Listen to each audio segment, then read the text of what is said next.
Hola, ¿qué tal? En este vídeo, que hace parte de la sección Jesús, Cristianismo y Espiritismo, vamos a continuar con la historia del surgimiento del cristianismo, y en este vídeo vamos a centrarnos en lo que he llamado el periodo prepaulino. El periodo prepaulino es el periodo que va desde la muerte de Jesús hasta que entra en escena Pablo de Tarso, y es un periodo complejo a la hora de reconstruirlo históricamente, puesto que no existen fuentes que hablen de una visión histórica de este periodo. La única fuente que conocemos que habla de estos primeros pasos es el libro Hechos de los Apóstoles, pero el libro Hechos de los Apóstoles, aunque tiene claramente ciertos elementos históricos, también tiene mucho de teología y mucho de presentar un cristianismo ya idealizado. Por lo tanto, es importante considerar que es una fuente, pero es una fuente que hay que leer y hay que estudiar con espíritu crítico. En el vídeo anterior estuvimos viendo la importancia de la resurrección en los inicios de este periodo, en el que los seguidores de Jesús empiezan a organizarse, y cómo la resurrección es quien les vuelve a dar confianza en el mesianismo de Jesús. También vimos que la idea al respecto de la resurrección que tiene el cristianismo es muy distinta de la que tiene el espiritismo, mientras que para un cristiano la resurrección fue un hecho real, para el espírita la resurrección es simplemente la desencarnación de Jesús y la posterior manifestación en unas condiciones que hacían posible que pudiera ser visible y también en ciertos momentos tangible. Y ahora nos quedamos en ese momento de preguntar ¿qué pasa con los seguidores de Jesús una vez que Jesús desaparece de la escena? Una vez que Jesús, según Hechos de los Apóstoles, es ascendido y los seguidores, sus discípulos, son los que quedan encargados de continuar con el movimiento. La primera preocupación que tienen es sustituir a Judas Iscariote. Todos sabemos que Judas Iscariote es quien traiciona a Jesús y posteriormente muere. No sabemos cómo muere porque en las fuentes que tenemos, en una se dice que muere a través del suicidio porque se arrepiente, y en otras se dice que compra un campo y en ese campo tiene un accidente que le provoca la muerte. Sea como fuere, lo importante aquí es que los seguidores de Jesús, tras la muerte de Judas Iscariote, lo sustituyen. Nombran a otro para que pase a ser de los 12. Y esto tiene una importancia grande, porque el hecho de que sean 12 los seguidores de Jesús está muy enraizado con el concepto mesiánico, del que ya hemos hablado en vídeos anteriores. Voy a traer dos textos que nos van a ayudar a entender el porqué esa preocupación de que realmente sean 12 los seguidores de Jesús. En Mateo 19:28 y en Lucas 22:30 se explica con toda claridad ese concepto mesiánico y cuál sería el papel que iban a tener los seguidores de Jesús en esa transición mesiánica. Jesús les dijo: yo os aseguro que vosotros, que me habéis seguido, en la regeneración, cuando el Hijo del Hombre se siente en su trono de gloria, os sentaréis también vosotros en 12 tronos para juzgar a las 12 tribus de Israel. Y Lucas 22:30 va también por el mismo derrotero. Para que comáis y bebáis a mi mesa, en mi reino, y os sentéis sobre tronos para juzgar a las 12 tribus de Israel. El papel de los apóstoles, por lo tanto, sería un papel de cooperación con Jesús, con el Mesías, en cuanto al juicio y a la restitución de las 12 tribus de Israel. Por eso, esa preocupación de los seguidores de Jesús en sustituir inmediatamente a Judas Iscariote.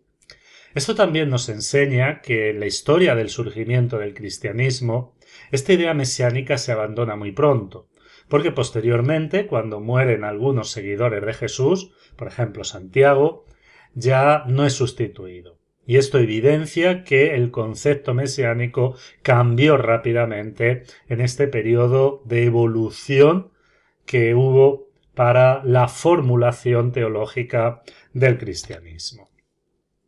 Otro día importante es el día del Pentecostés, es un día que todos conocemos, los hechos que sucedieron, y dentro del espiritismo podemos tener la tentación de explicar ese día. Y es verdad que el espiritismo puede explicar por intermedio de la mediunidad políglota, o como también se le llama xenoglosía, ciertos acontecimientos que son narrados en el libro Hechos de los Apóstoles.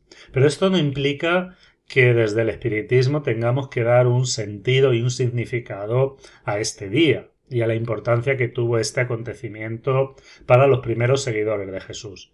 El espiritismo podrá explicar el hecho, pero en cuanto a la visión e interpretación que tuvieron los seguidores de Jesús al respecto de este hecho, es más acertado acudir a la investigación histórica.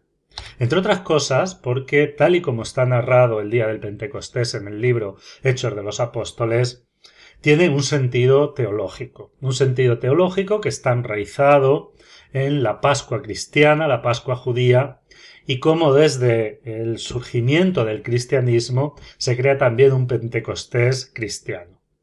Nosotros sabemos que la Pascua judía celebra la liberación, la salvación de Israel de la esclavitud de Egipto, lo mismo que se celebra en la Pascua cristiana, en la cual se celebra la salvación de la humanidad por intermedio de la resurrección de Cristo.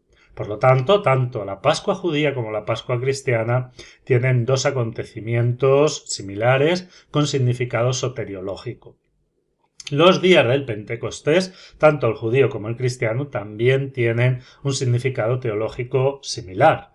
En el Pentecostés judío se celebra la entrega de la ley a Israel, es decir, cuando Dios habla a su pueblo, y en el Pentecostés cristiano lo que se celebra es cuando el Espíritu Santo, que desde la teología cristiana sería también una de las personas de Dios, habla también a su pueblo. Por lo tanto, tienen también el mismo significado carismático. Por lo tanto, aunque el espiritismo puede explicar de alguna forma el hecho, el contenido teológico que esto tiene es mucho más amplio y no se limita simplemente a un fenómeno de mediunidad políglota y xenoglosía.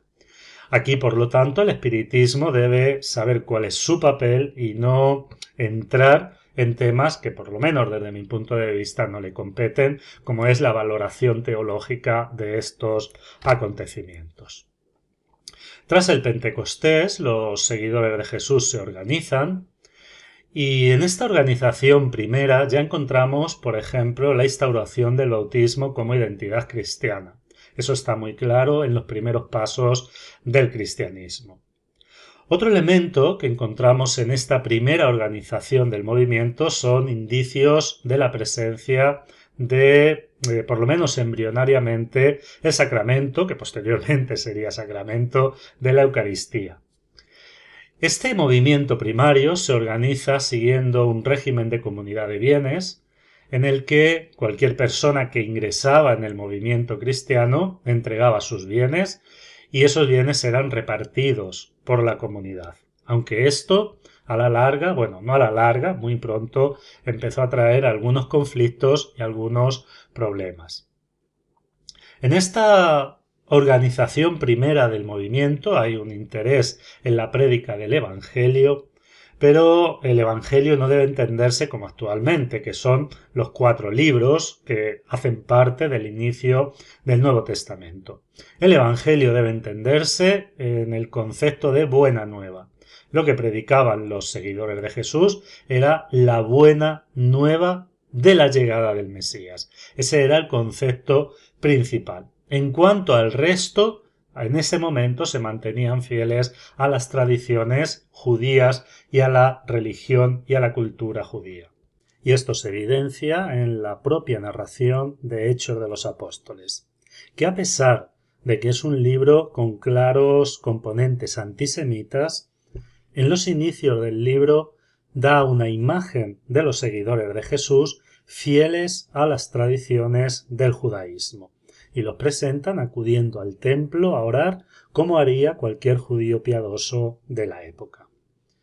En estos primeros momentos de vida de los seguidores de Jesús, empiezan a existir algunos conflictos con las autoridades judías. Las autoridades judías se sienten molestos con las actividades de los seguidores de Jesús y les llaman al orden. Y esa molestia tiene por causa el hecho de que seguían predicando a Jesús como Mesías, lo que tenía un componente peligroso en la relación que tenía Judea con Roma.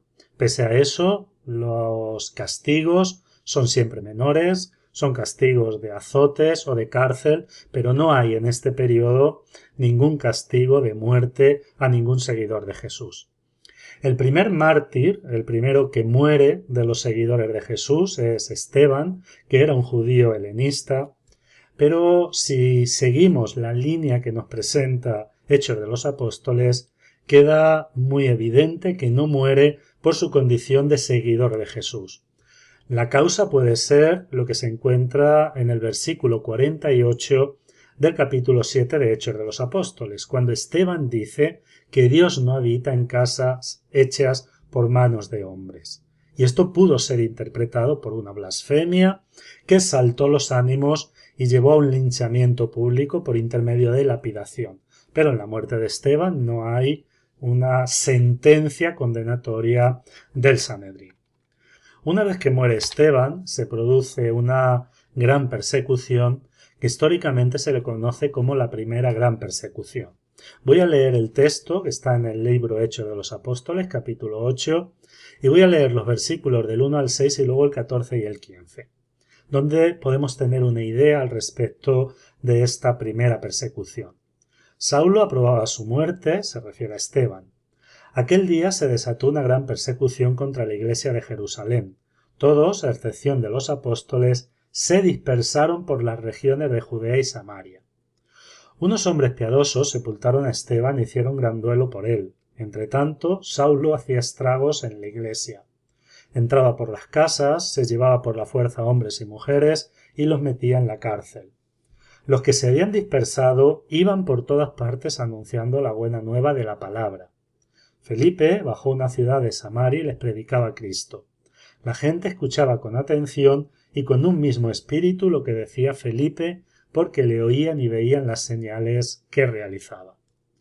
Y más adelante dice, al enterarse los apóstoles que estaban en Jerusalén de que Samaria había aceptado la palabra de Dios, les enviaron a Pedro y a Juan. Estos bajaron y oraron por ellos para que recibieran el Espíritu Santo. Esta es la descripción que está en el capítulo 7 de esta gran persecución, o primera gran persecución. Y actualmente, desde una mirada histórica, hay serias dudas de esta primera gran persecución. No se niega la posibilidad de que existiera algún enfrentamiento, pero sin lugar a dudas, tal y como está expresada, es bastante inviable históricamente. Vamos a ver algunas de las contradicciones. Se dice que hay una gran persecución, pero que aquellos que huyen van por todas las ciudades predicando la buena nueva. Y esto es un contrasentido, porque si hay una primera gran persecución, esto limitaría las posibilidades de divulgar la buena nueva. Para dar una explicación medianamente coherente a esto, se dice que la persecución era en Jerusalén y que fuera de Jerusalén había total libertad. Esto tiene algunas dudas y presenta algunos problemas, pero bueno, podríamos dar un cierto crédito. Pero lo que es más inverosímil es que la persecución se dirige hacia los seguidores de Jesús y todos excepto los apóstoles huyen. Y esto es, cuando menos, un tanto ilógico, porque si hay una persecución hacia la iglesia de Jerusalén, los máximos exponentes de la iglesia de Jerusalén eran los apóstoles y debían haber sido el objeto máximo de esta persecución. Sin embargo, en el relato parece que los seguidores de Jesús no son molestados. Y esto se evidencia mejor en los versículos 14 y 15 cuando dicen que cuando la iglesia de Jerusalén sabe que en Samaria hay conversiones, envían a Juan y a Pedro para que oren por ellos. Y esto es muy inverosímil, es decir, si hay una gran persecución en Jerusalén hacia la iglesia de Jerusalén, ¿cómo es que la iglesia de Jerusalén mantiene de forma normal las actividades hasta el punto de que pueden enviar sin ningún problema a Juan y a Pedro a la iglesia, a la ciudad de Samaria, y ellos van y oran y ponen las manos en los que iban a recibir al Espíritu? Por lo tanto, esta primera gran persecución tiene dificultades históricas. Después, en esta gran persecución o primera gran persecución, es donde entra a escena Pablo de Tarso. Y Pablo de Tarso es una figura central, una figura clave en la historia del cristianismo. Y por eso, en el vídeo siguiente, seguiremos hablando de él. Como siempre, espero que este vídeo haya podido ser útil para todos ustedes y nos vemos en el vídeo siguiente.